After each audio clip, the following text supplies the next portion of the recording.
Hiya, I'm Frankie Smales. Sporting the rocker hairdo that was inspired by the character Skulls, played by Brian Peck in The Return of the Living Dead. It was the most definitive horror making in the 1980s, starting par with the other great 80s horror classics like the Friday the 13th, the Nightmare on Elm Street, The Howling and The American Werewolf in London. All made a huge impact on the ingenious ways of horror film making history. However, this was a unique one. It starts introducing the zombies having personalities and the various traits. Like in one scene, there was one zombie creeps into the driver's cab in the ambulance radio and send more paramedics, which became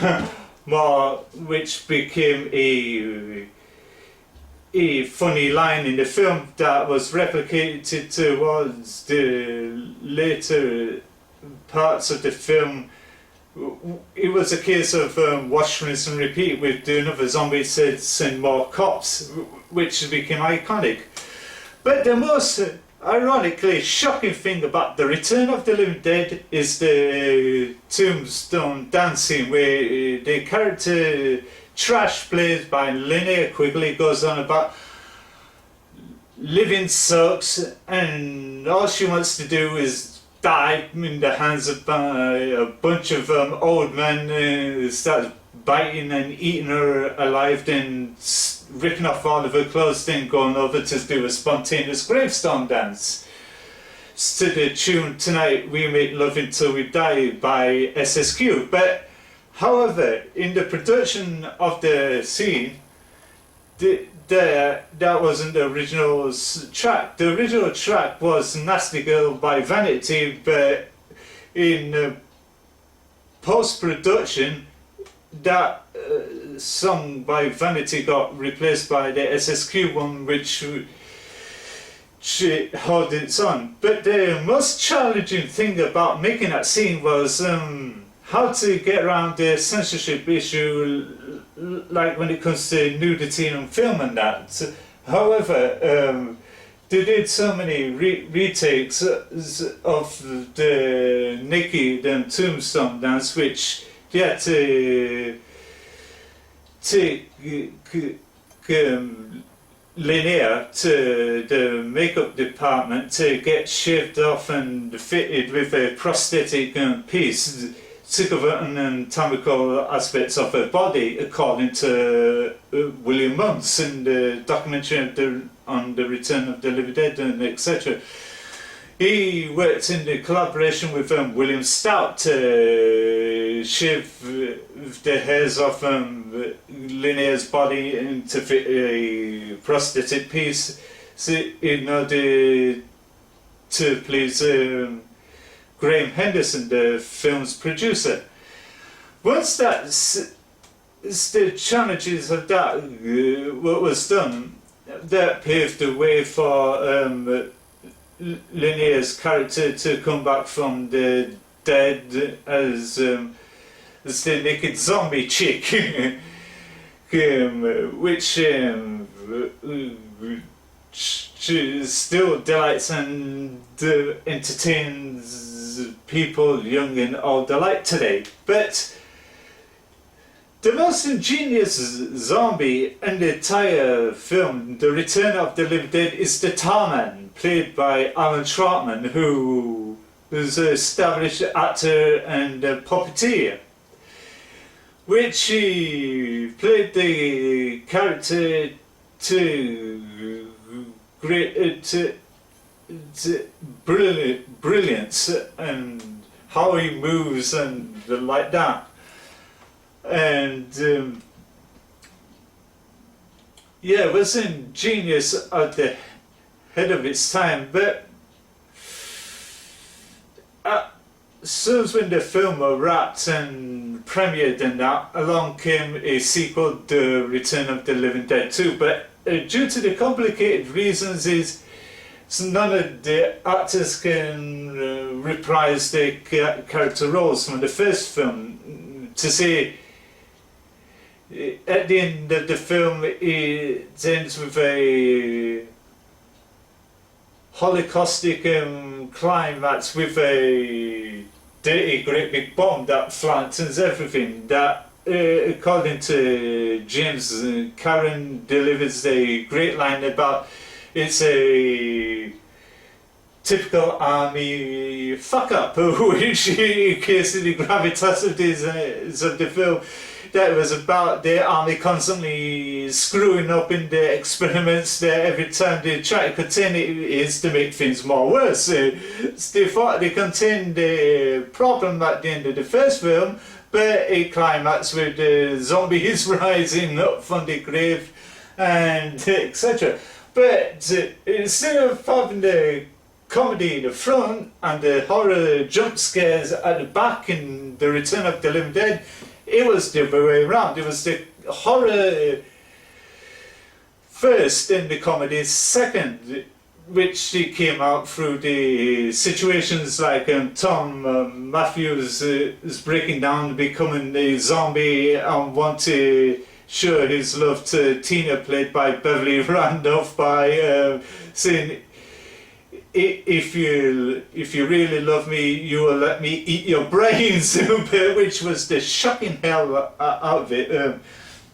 Yeah, the casting was brilliant. They all came through, like Tom Matthews, Clu Gulager, Miguel Nunez Jr., Beverly Randolph, Don Calfer, James Cameron, Karen, who's known as Mr. Pathmark, and Jewel Shepherd, Linnea Quigley, the late great Mark Venturini, and John Philbin, and the Brian Peck,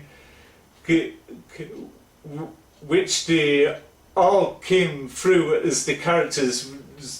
So like each of them had their own performance to the great degree, in it, etc., which they all gelled as a great casting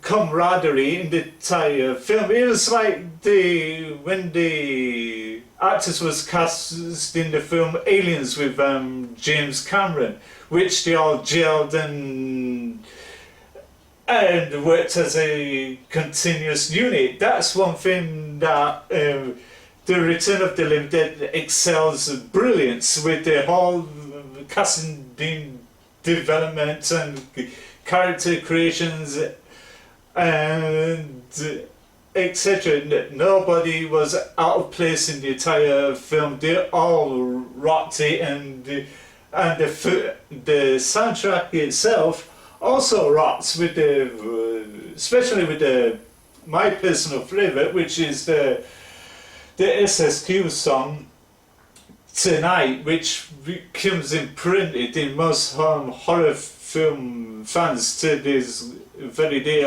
with the film like The Return of the Living Dead. Just like Tom Holland's Opus Fright Night in 1985 that came out the same year as The Return of the Living Dead, and etc. It was like also in comparison with the Ghostbusters, which also had memorable songs like the Ray Packard Jr. soundtrack and theme, and Mick Foley's Magic and etc. Which likewise with that, the horror came first, the humour came through the horror, but sadly the Return of the Living Dead 2, it was the other way around. It was the comedy came first and the horror second. It was not the other was not way a sequel of any kind of a franchise supposed to be that way. But however, yeah, the sequel was funny in places, especially the Michael Jackson thriller zombie that made a cameo appearance. No, by the way, it was not the actual Michael Jackson that reprised his role as the thriller zombie. It was the actor Brian Peck who came on board to play the multitude of zombie characters and etc., along with James Cameron and Tom Matthews, apparently which none of them really had a great time on the show due to the fact that all the rest of the cast was missing, due to the fact that most of the crew, like William Stout and a couple of others, fall out with Tom Fox and went their own separate ways. The producer Graham Henderson didn't want to produce this sequel due to the fact he went in a stupid direction on the directive intentions of the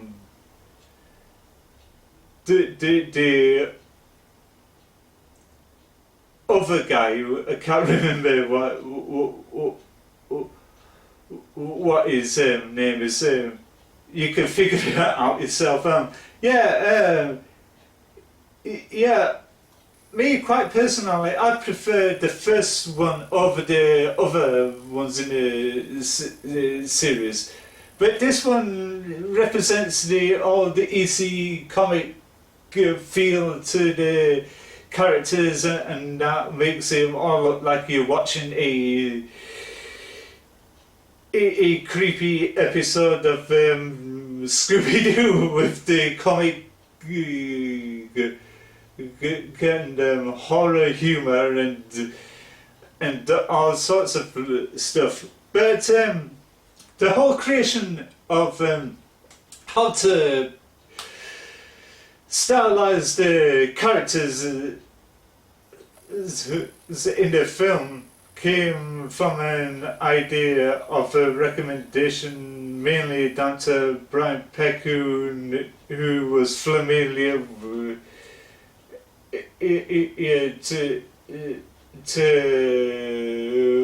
the cultural aspects of the New Age punk phenomenon that was going on in England at the time.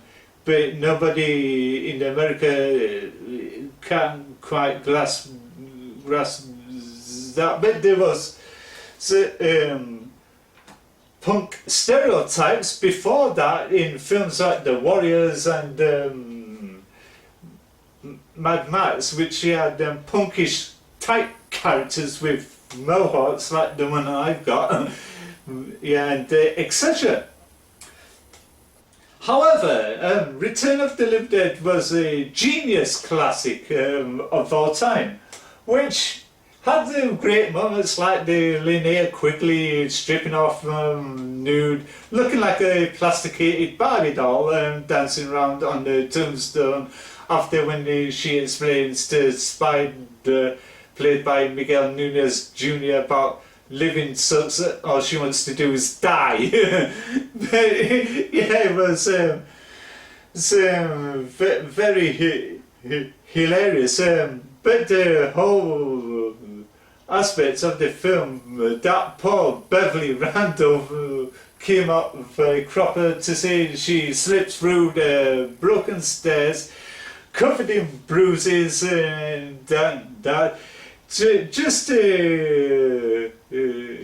Tom meant to even more. Dan O'Bannon suggested them to fall down in the tracks and infuse them rain, because half the percent of the film was set in just basically constantly rain and more rain and more rain. You get the gist. She slipped once, so she got picked up by Brian Peck and Miguel Nunez, but the director said, cut, He wanted to do the odd rinse and repeat and do the same process over and over again. Yeah, but the other aspect of it all is Linnea suffered the same problem, but she had to run wearing nothing on her feet, just leg warmers, stockings, and sleeveless and overcoat that she whipped off of Casey's body, played by Jules Shepherd, to wear, because most of the time she ripped off all of her clothes in the early part, but they all got scattered around, and so she spent most of the time practically in the nude, running around in the pouring rain. So she slipped, then her worst fears were recognised by being eaten alive by a bunch of old decrepit dudes. She blatantly put it. She said the worst way is to be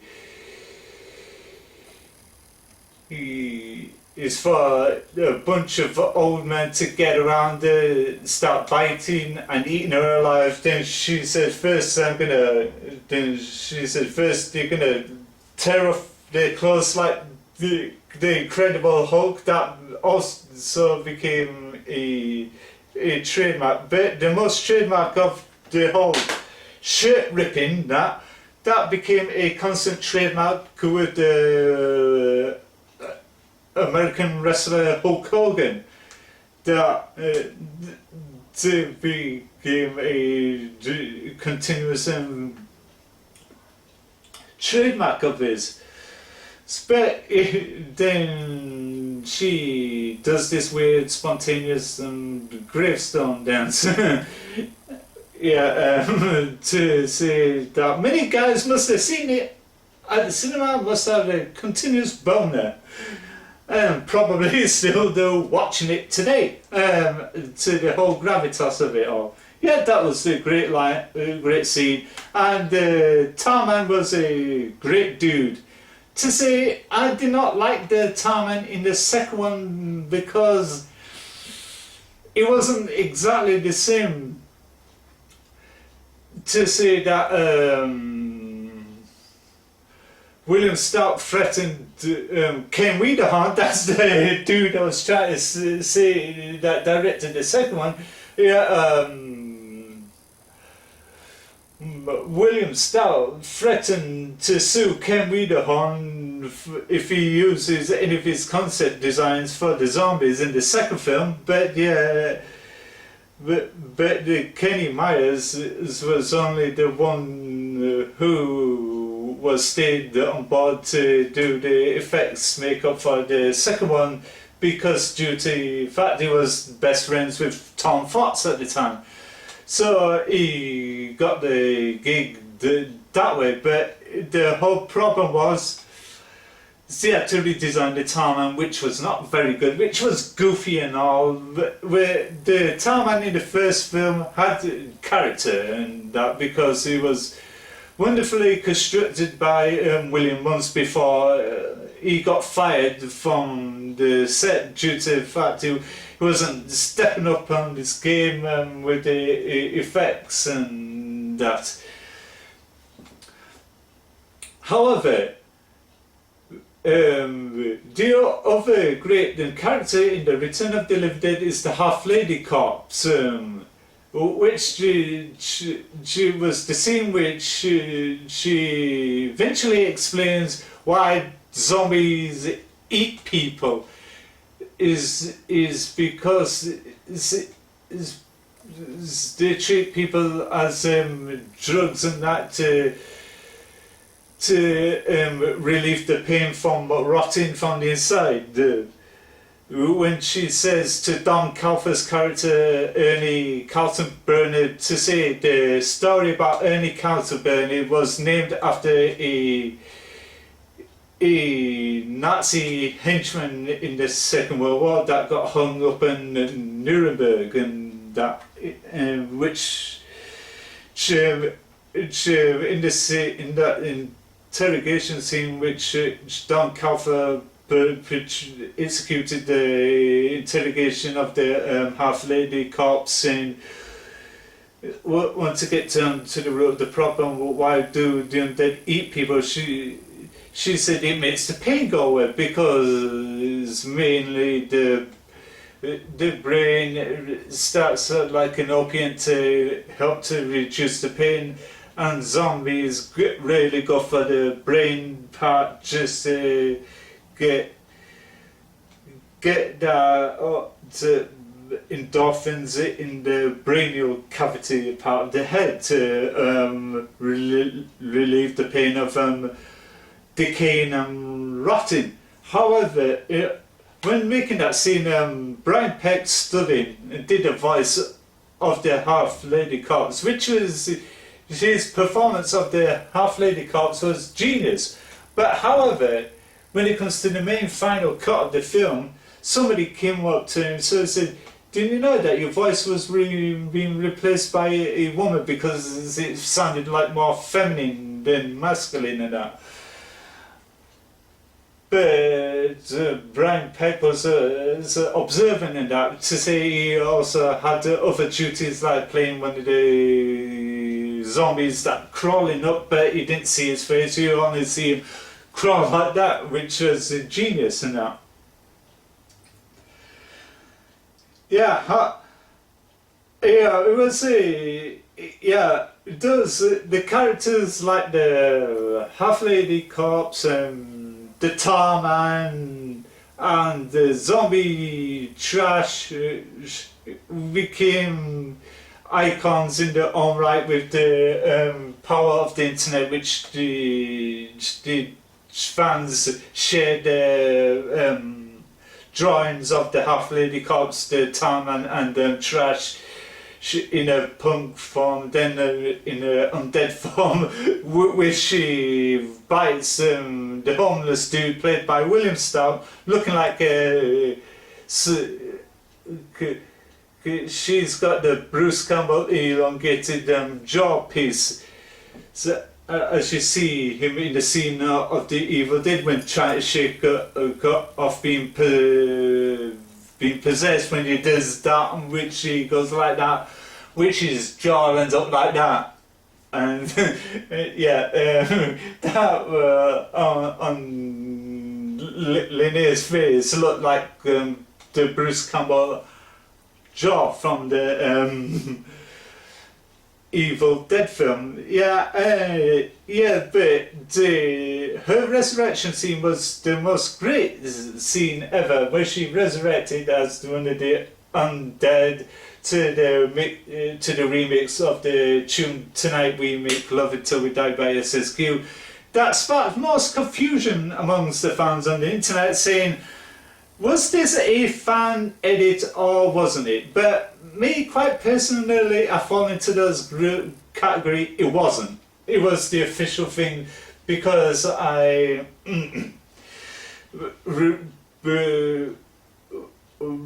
reviewed the film back and watched that scene, and it was a official. There was no way a fan re-edit like they usually do on YouTube and etc. It was all completely official because it appears in the original soundtrack.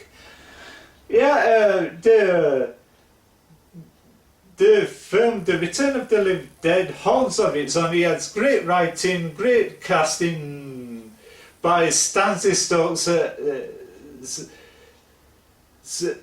who did the film Silent Night, Deadly Night, Motel Hell, and the Terminator, and that. She worked with Graham Henderson to get the right choice of actors for the roles and place them in where they all fit in the film and etc. But Don Calfer wrapped up for his wonderful dramatic scene where he interrogates the half-lady corpse, which quite personally his performance should have won an award, but sadly it did not work that way. But it still holds of its own today, but with fan tributes, it's like replica hairstyles like the one I'm wearing. Yeah, I went to my hairdresser the other day. I showed a picture of Brian Pecker's skulls with a hairstyle. They all thought I was going completely nuts and start shaving it as a facsimile of skulls and etc. Yeah, and they also have pictures of costume tribute players at conventions going around as trash. But in the original first draft, she was not penciled in as trash, she was penciled in as legs, but it felt like it was not a right choice of name. So they come up with the name Trash. According to Linnea, she quite liked the name Trash because the character was a bit trashy and bit of being in a gutter type and that and etc.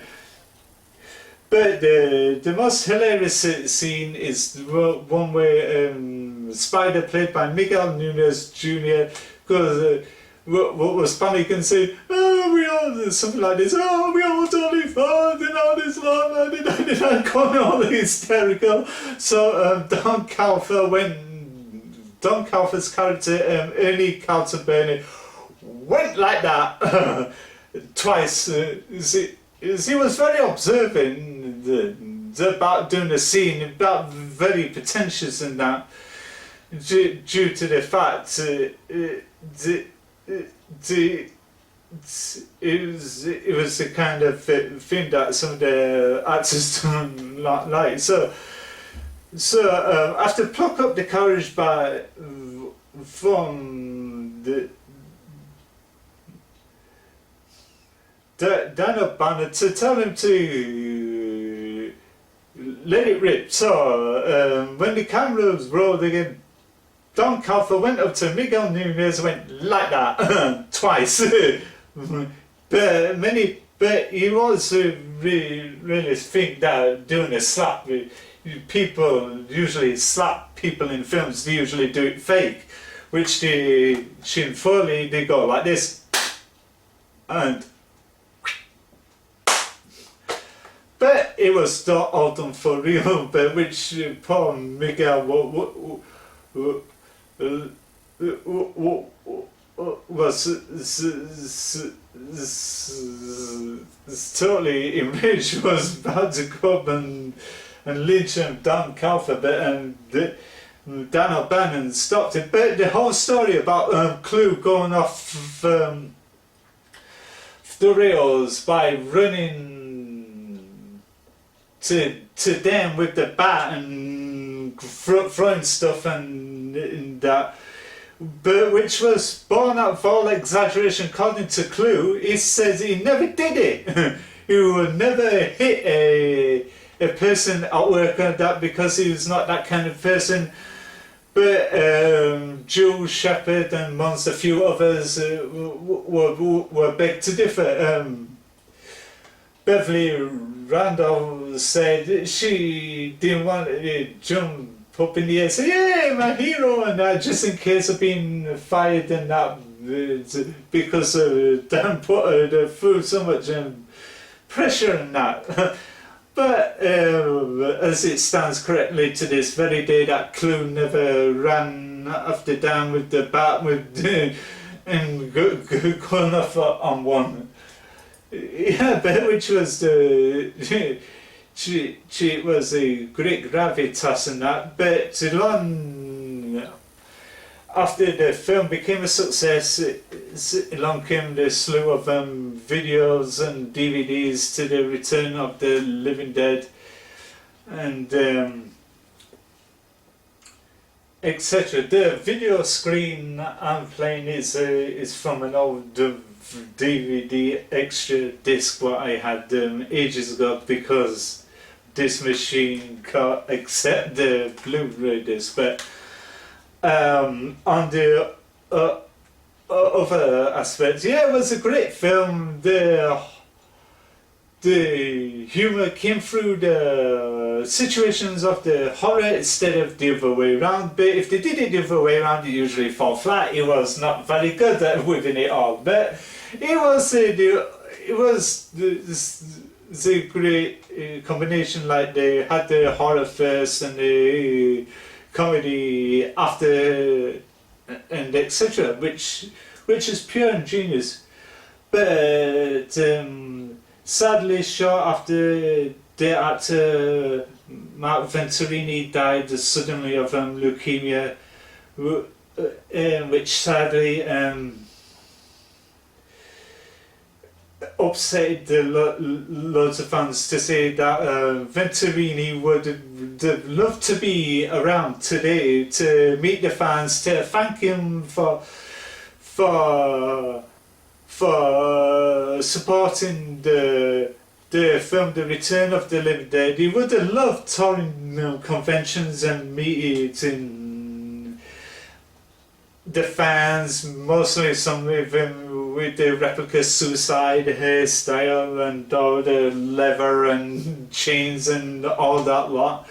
But sadly, he won't be able to see it because he suddenly died and that. But the other tragedy was Dan O'Bannon. He died also of a serious illness and that.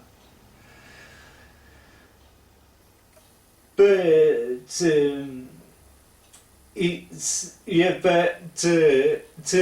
Venturini will be remembered as suicide, which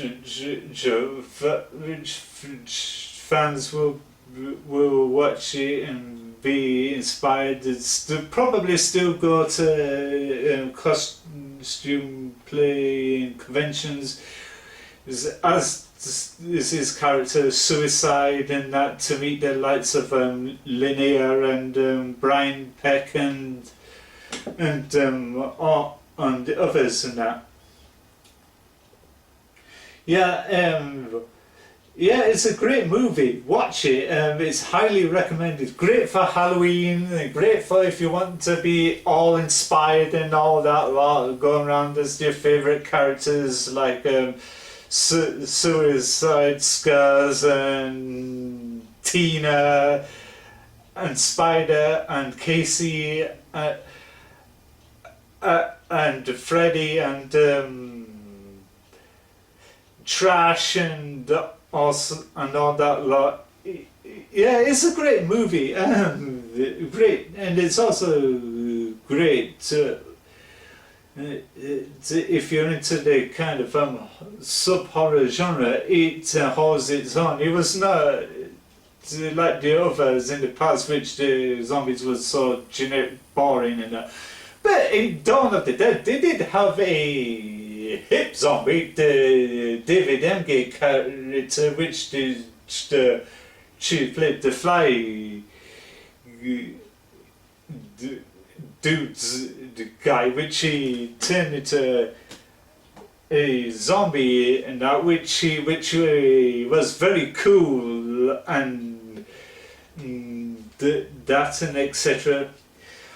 It was like the guy who played the military zombie in the Day of the Dead and etc. All of the zombie films like Dawn of the Dead, Day of the Dead, The Return of the Living Dead, all had hip zombies.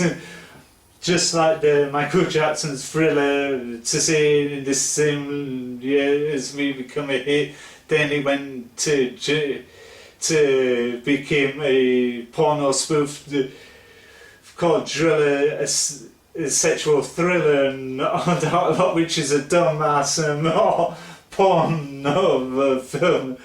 Yeah, all joking aside, watch The Return of the Living Dead. It's great. It's a must-see for film for all the horror fans and be all inspired with the characters and that. And this is me, Frankie Smales. Thank you for watching and support the film and enjoy it. Thank you.